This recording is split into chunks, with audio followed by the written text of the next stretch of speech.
Illinois defeats Maryland 78-72.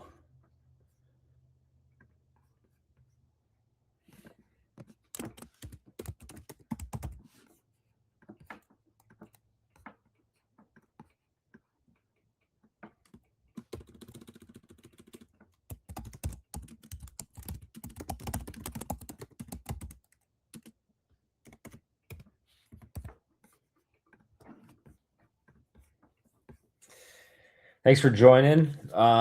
Illinois avoids a super bad loss. Would have been a quad 3 loss. 78-72. You win by 6. Not ideal, but credit to this team. They pulled it out and avoided a quad 3 loss. Would have been by far your worst loss of your resume. And yeah, that's a big win to end your season. You didn't look that great. Maryland's bad. So it's not big from the sense of, oh, that's a like quad 1 win or anything. It's big from the sense of you avoided having some really, really scary, not fun conversations going into March. So yeah, not a lot of good games from a handful of guys. And I would say I don't feel really great about this team right now. A lot can change that. A lot can change that depending on how you look next week in the Big Ten tournament. But yeah, you need the week off. You really need the week off. I don't want us to lose, obviously, right away in the Big Ten tournament, but maybe getting a win and then losing to Michigan, unless Nebraska loses today, that would change some things. But this team looks like they really need some rest, look like they really need a break. Keaton Wagler's not himself, and we've seen so many times when Keaton Wagler's not himself that you just don't play as well. You don't play as well. This team's gonna be a 2 seed pretty much regardless of what happens the rest of the year, and they might not be totally playing like it right now. I mean, you're shooting like sub 30%, I think, from 3 or around 30% from 3 right now, the last few games. And I think a lot of us, and at least myself, I never saw this team shooting that poorly. So when you have defensive problems,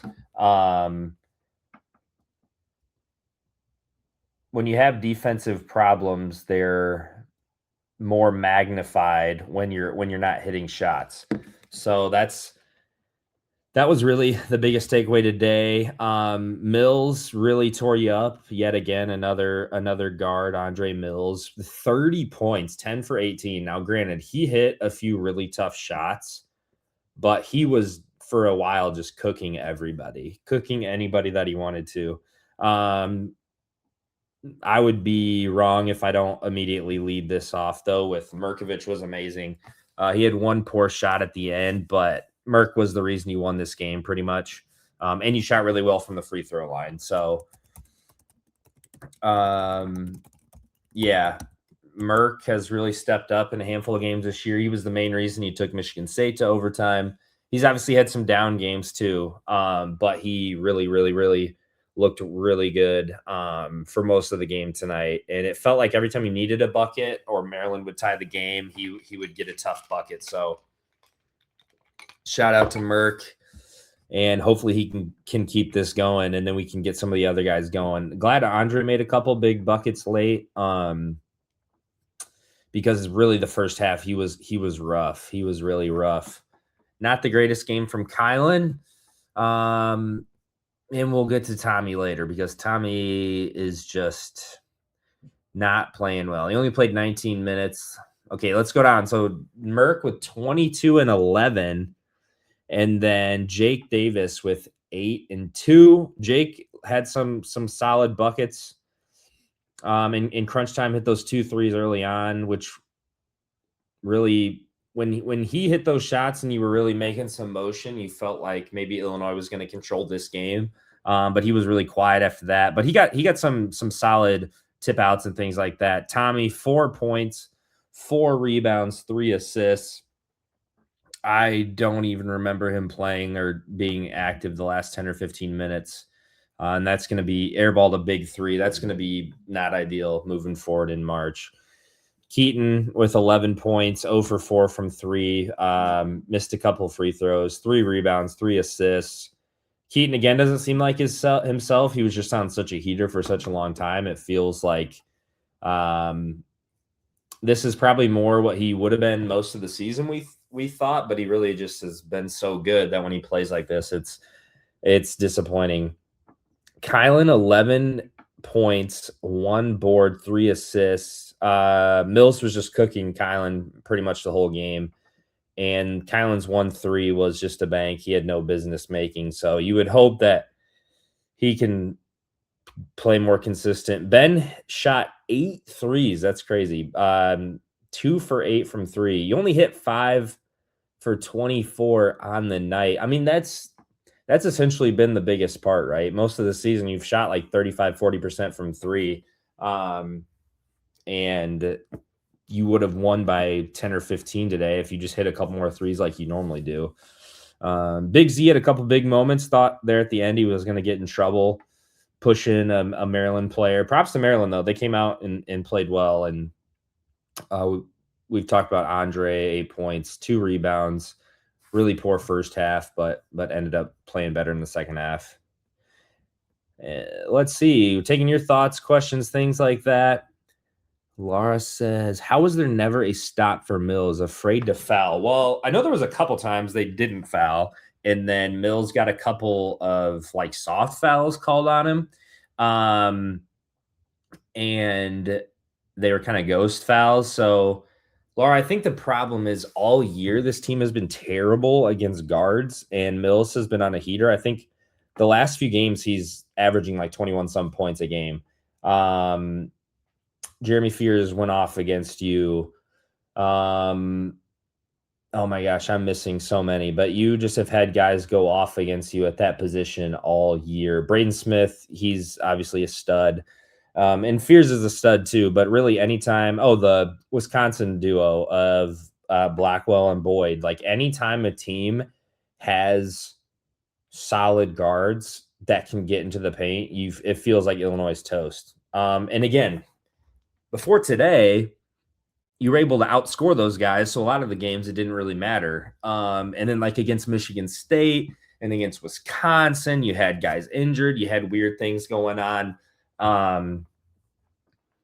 So there were some excuses. But today, Mills was really just getting anything he wanted against anybody.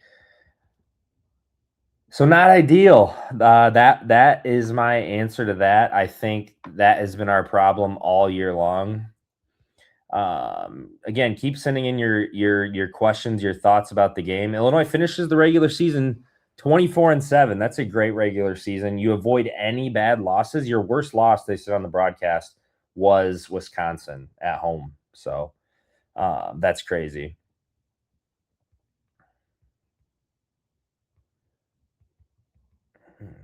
Keep sending in your questions, thoughts, things like that. Bob, they're missing an intensity that top 5 teams in the country play with. Michigan was all over them the whole game. Duke was all over Carolina last night. They need to bring it every single time out. Bob, this is the problem. I'm not an expert. I like to think I've watched a lot of basketball. In basketball, defense travels, right? When you don't play defense, it just looks really it's easier to look like you're putting in a ton of effort and you're playing super hard when your defense is really good, right? You have a bunch of guys going all over to the ball. You're swatting balls out of bounds and things like that. Like when you really just let guys get to the bucket, it's almost like this team feels like they just know they're going to be able to score. They know they're going to be able to like hit a 3 or make a play so they can kind of just let their foot off the gas. But yeah, it's definitely lacking. I'm gonna welcome on Drew here. So we got I'm gonna add him here. There we go. This is Drew from the Champaign room. Jan, can we I can't hear you, but I'll keep talking real quick. Hang on, I can't hear you. Oh, can you not hear me? I can hear you, but they always All make an right, off. I can hear you now. If you can hear Okay, me. cool. Yeah, so real quick, we'll get into Bill's question, but Drew, just really quick, your thoughts on the game. Never a doubt. Yeah. I mean, I said it. I had to come on here and at least eat it if I was wrong. But I did say Illinois was going to win those last two games. I didn't say how they were going to win the last two, but I did say they were going to win the last two. Honestly, before we talk about the nuts and bolts and everything, I think that this is the type of game we have not seen Illinois win all that much. Yeah. Where it comes down to the wire and they have to close it out, where they didn't play their best for much of the game. Whether you want to say it's a good thing, a bad thing, whatever, I do think it was important for Illinois to win a game like this, especially against a team that isn't very good, because, I mean, Mills was just crazy. I mean, he was going insane. But I think it was an important way to end it. It could have gone off the rails. I mean, it looked like 15 different times Illinois was going to lose that game, and we're like, here we go again. They can't close. But Andre with the two misses at the end was like, it could have been a lot more comfortable, a little more breathing room at the end. But overall, yeah, it's 15-5, right? It's 15-5. You're going to have, at worst, the number 4 seed now. Could still get the number 3, depending on what happens with Iowa and Nebraska going on right now. So I'm glad they were to finish out a game in which they were not playing their best. Because ever since the UCLA game, they just looked like something was off. Their energy was off. I don't want to say they look tired, because they had like 6 games. They played 3 times in the last week and a half. So I don't want to say they're tired, but it just looked like things were going so well against UCLA in that first half. And then it's like, ever since, that was like a slap, like a smack in the face of what happened. And they hadn't really recovered from that. I mean, they beat Oregon by 1,000 points, which is fine. But give credit to Maryland. They've had a really tough season. They got some gamers and they hit a ton of shots. Illinois didn't. And, it came down to free throws and closing things out late, and Illinois was able to do that. So I'm never going to complain about a win, even if you win ugly. You got to have a few of those. You can't win every game by 35, making, 17 threes. You got to scratch and fight every once in a while. So I'm cool with it. Yeah, and again, like you were saying, it felt like towards the end, like, oh, this is going to be just another one of these games that we choke away. And now it hasn't been foolproof, right? Like, I mean, they had to make plays against Purdue at the end. There was a few other games that were kind of close at the end that you were able to make some plays, but it felt like as of recently, every time you were put in this position, you weren't able to close it out. The Wisconsin one was probably the worst, in my opinion, as like, I think you were up 12 with 8 minutes left or something like that. It was like 7:40 to go. You're up 12. Yeah. In this game, a little bit different, but I was texting a couple guys. You were up 8 with 4:40 left.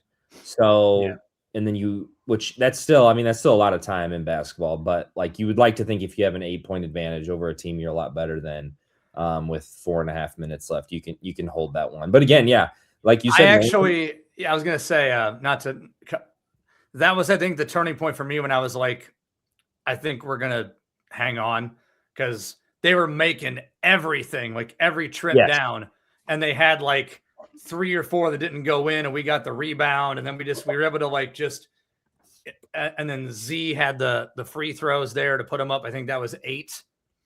And they're just like, okay, maybe they can breathe a little bit now.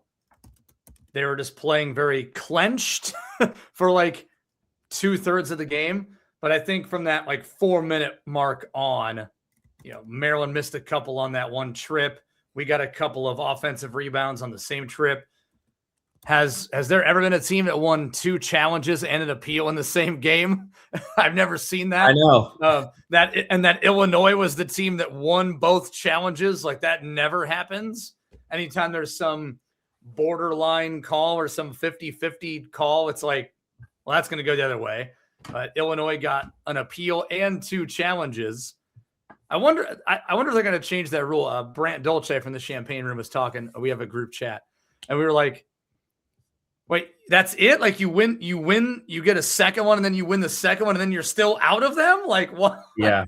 like, why don't you just keep getting challenges until you keep winning them? But, I mean, I thought that was kind of funny that Illinois got both challenges as well as an appeal. And I think those all came in very important moments of the game, too. I mean, it really helped Illinois in all 3 of those circumstances.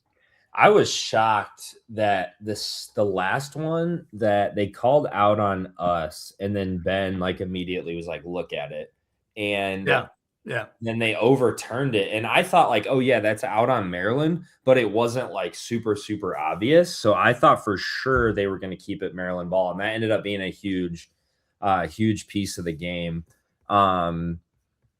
Yeah, so Bill, I mentioned this right before Drew hopped on, and we might have even talked about it last time because in our UCLA post game because Dent went off. But they're always making an all-star out of some opposing guards. So yeah, today obviously it was Mills, and he hit a handful of really tough shots, but it really was Kylan a few times just got dusted. Andre just got left, at the top of the key. There was a couple like ghost fouls on him too, but again, I would say besides the defense just being, even if we had a better defense, it feels like the stretches of the season where we've played well defensively against bad teams, we still struggled against really good guards. So I think if we end up a 2 seed, we get a 7 or a 10 that happens to have like a really good guard, then I don't feel that great. Well, I mean, again, this has been a season-long thing, and I think it's just a byproduct of the way Illinois plays defense, because generally speaking, the offense is efficient. Usually the offense is very good, that we're like, fine, we'll let your guards get theirs because you still have to outscore us and make more shots than us. And so I think you can say it's quote unquote bad defense. I mean, you could say that. It's not wholly incorrect, but I think it's just part of what Illinois does. They don't put pressure on anybody, really. It's just let them run their offense and do their stuff. And if they score, they score. We're going to get our chance to score, and we're going to do it better. Eric saying quit guards kill us. Again, true. We said after the Michigan game, like the physicality and all that's an issue. Brad was talking about the nastiness part of it. That goes for the backcourt too, though. It's not just why are our 7-2 guys shooting 25 threes? I mean, aside from Boswell, Stojakovic a little bit. He's a bigger bodied guy, but they don't have the guards that really match that quickness either. And like when you watch Wagler play, he gets annihilated every trip down the floor and they don't call anything. Yeah. It's really, really annoying. And the Big Ten should be embarrassed that your freshman of the year just gets harassed. Like that one play at the end of the game, he got fouled like 3 times on one shot and didn't call anything. Yeah. It's just, and then Maryland doesn't get touched twice, but the guy falls down, so they call a foul. Like that's a whole other issue. That's why the Big Ten doesn't win in March, because the games aren't officiated differently. We've talked about that before. Yeah. But like when you watch guys like Wagler play, like he just kind of glides. He doesn't like give you that big burst of speed where he can, kill somebody off the dribble. And he just kind of plays his own pace. He doesn't let you speed him up. And So when you see the other end of it, when you see the other guards just going 1,000 miles an hour, you're like, what happened? Like, why can't we do that? I think Yeah. again, I think it's part of the system that Illinois run. I think it's more of that than any deficiencies that Illinois might have. Maybe it's just me, but I think it's just kind of the cost of doing business. No, yeah, it does seem like it's partially a scheme thing too, because I know like it does feel like we run like that drop or whatever, and like I'm not as basketball X's and O's obviously as a lot of people, but it does feel like if we don't get over that screen and the opposing guard is able to kind of like get into the lane a little bit and our big is dropping, then it really feels like if that player can hit anything mid-range, or get closer to the rim and then dish to the opposing big, like it feels like we're in a ton of trouble. But if you had guys like Trent Frazier, Andres Feliz, I know that's like throwbacks, but guys that never got screened and just were able to keep guards like out by the perimeter, then I think that's where you can get away with that. But it really doesn't. It seems like we just kind of let guys go. They don't have a guy like an Andres Feliz. They need someone like that other than Boswell. They need like you're not going to get that guy in the next 10 days, obviously. I'm just saying, like, as we look at the macro, the roster is what it is now. Nothing's going to change about the roster today, next week, March 29th. It's going to be the same roster we're seeing now. But if we're trying to build this thing out and look at big picture, obviously the front court physicality, you need to get someone with that nasty edge. Mirkovic was great today. Yeah. The other bigs, the EV Sitch twins or the EV Psy, as we like to call them on Oski Talk, they don't really play that way. And it seems weird because Tommy was like that last year. He played a lot more inside, and now it's basically like, I'm just going to sit and take threes. Maybe I'll get a couple of rebounds, but I'm just going to shoot. And Z, who was more of the long-range guy when we saw him at Arkansas and Kentucky, like he didn't go inside all that much. He's been the lob threat. He's been the guy kind of getting in there and getting dirty. So, yeah, I mean, if that's not what you brought them in here to do, then it's not fair to expect them to do that. Like, yeah, for sure. I'm not making excuses. I agree. I think we should see more of that. But like Ben Humrickhouse, you brought Ben Humrickhouse in to be like a 6'10" wing that could shoot threes. You brought Jake Davis in because he shot 38% in the Atlantic Sun as a freshman from three. Like, so now to be like, oh, he's going to be our dirty guy and get loose balls and fight for rebounds. Like, he can do it, but that's not what you brought him there for. I'm not saying like don't let them do it, or you know what I mean? Like that's like you're asking them to do things that wasn't part of their portfolio when they got here. So I think that's again another thing you can look ahead to next year of, can these wings do more than just step out and shoot? Are we going to get a big guy, or are we keeping the big guys that we have now? And can we be more of a force in the middle? You know, Mirkovic has been great. He's been really good at that all year. He can play the inside out game.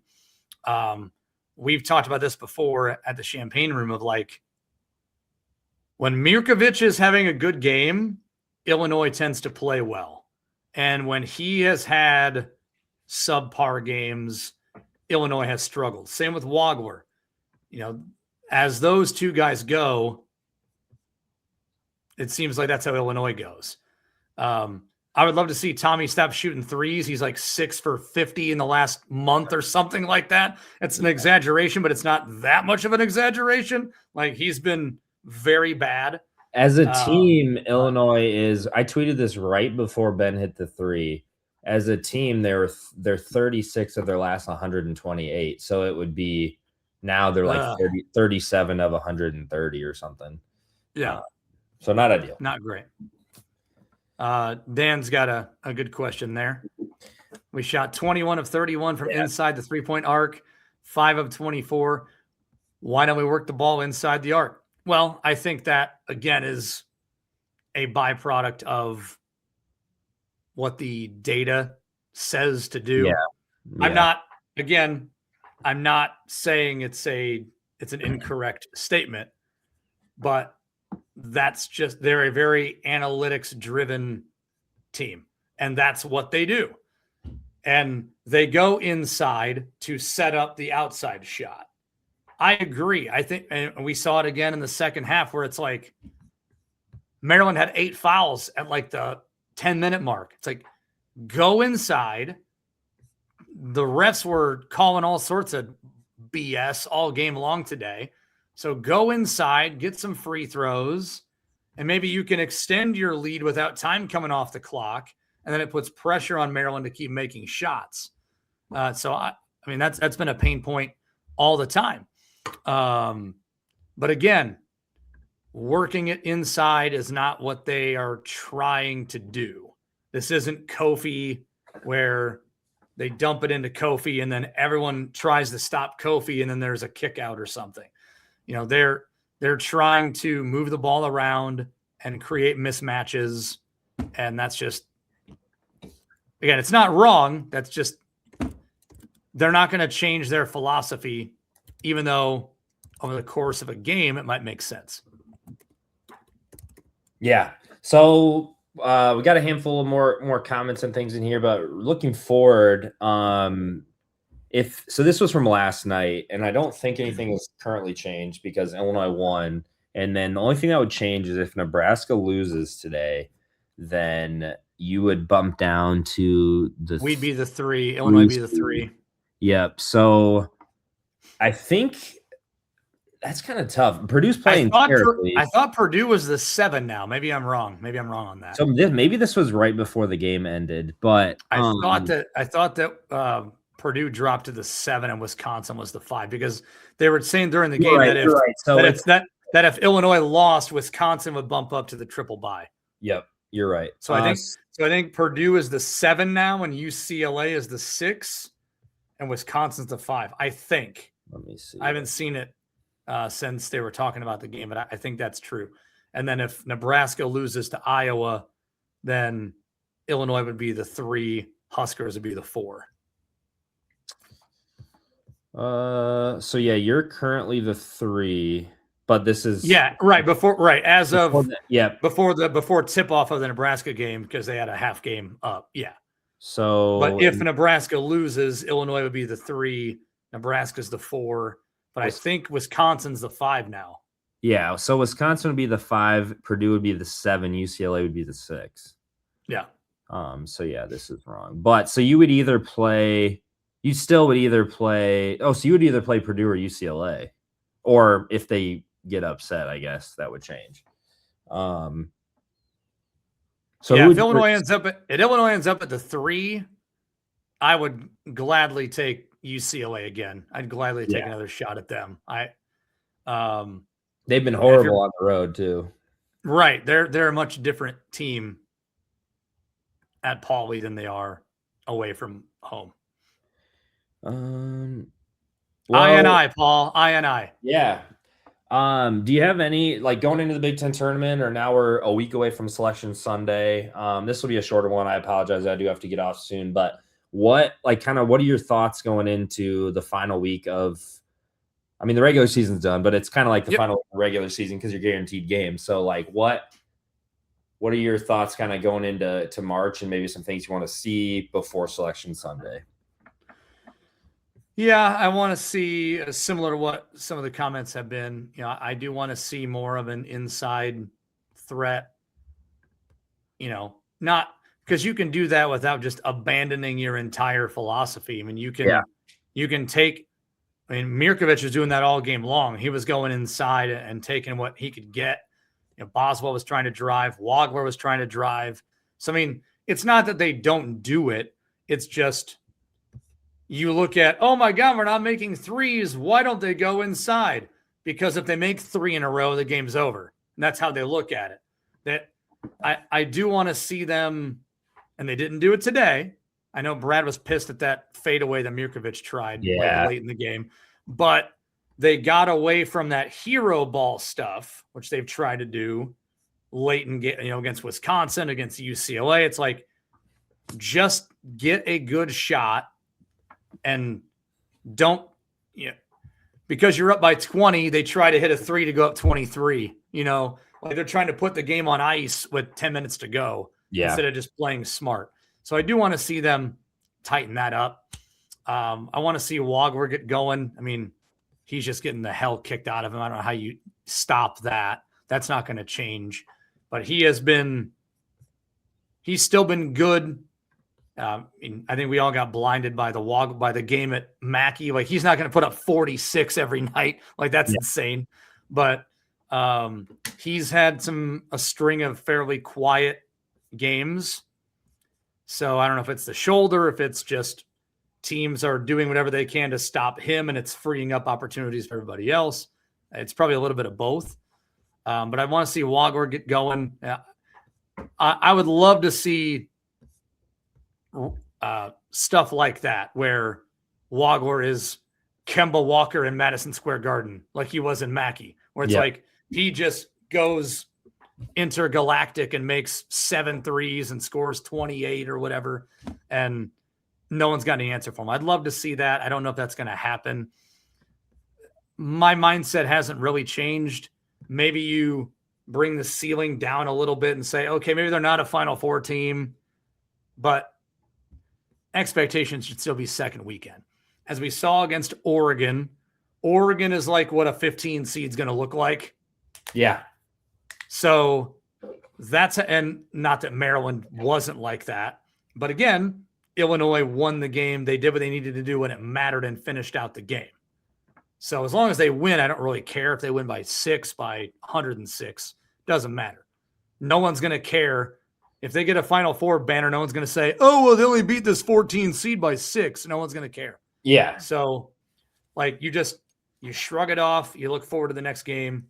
I didn't think they were going to beat Maryland by 50. Like, they probably could have beaten Oregon by 50 the way that game was going. It's a road game, whatever. It's fine. But Maryland and Oregon is like the type of team you're going to see in the first round, to your point. Now, if they get a 7 or a 10 or like some really good 11 seed, that's probably going to be like a high major, like we saw with Texas last year and Xavier, the 12s are going to be the mid-major teams. The 11s are going to be the high majors that just squeaked in. So if you're going to be a 3 or a 2, you're going to get a 15 or a 14 in round 1, then a 6 or a 7 probably in round 2.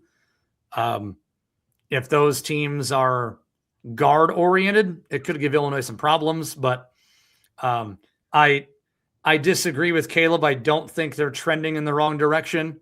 I think that winning is really hard. Every team in the Big Ten, except for Michigan, went through some kind of funk this year. Look at Purdue. When Illinois beat Purdue, it was like, oh my God, Purdue never loses at home. This is crazy. And they lost like 5 games at home this year. Like, every team's gone through a little bit of a funk. Michigan State had lost a couple in a row. Wisconsin had lost a couple in a row when they played Illinois. Like, every team's kind of gone through some bumps. It's just, this has happened to Illinois a couple of years in a row where it's like they're not looking their best in February and March. So your antennae go up a little bit. Yeah, you'd rather have them be playing lights out ball in March, but that's also why they don't look at the last 10 games as a criterion for the NCAA tournament anymore, because how well you're playing at the end of the year doesn't mean you're going to win 6 random one-game affairs in a tournament. It just doesn't. UNI won 4 games in 4 days to win the MVC. Does that mean they're going to win 6 games in a row to get to the championship? No. It just means that they were playing really well at the right time. Things worked out for them. So I don't have, other than saying maybe it's an Elite 8 ceiling instead of a Final Four ceiling, I think there's still going to be a second weekend team. I do. I think Illinois is going to get a lot friendlier of a whistle, like for Wagler, for example. I would expect more of that.